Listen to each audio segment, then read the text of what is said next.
Cameraman, focus on the bikes. You see the adventure bikes, there are series of bikes. KTM 390, the small garage, then VS-Tom 250, and then comes Honda. But I have a bigger garage where some bigger adventure bikes are there. So, cameraman, focus on it. So dear friends, I have fallen several times, and so I have decided that I should not take too much risk because of my stupidity.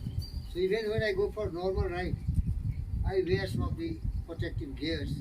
You see, steel gear for protecting my knees and the elbows and the arms, and so many other safety gears, right from vest helmet to the real jackets, which are having all the protective for my shoulder, for my elbows and all. They are just embedded inside that, the best quality of nylon, and hips and everything, and then the beautiful boot.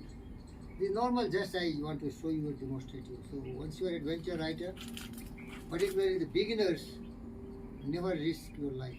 Life is very precious. Wear whatever best protective garments you have, helmet must, and everything. Thank you, viewers.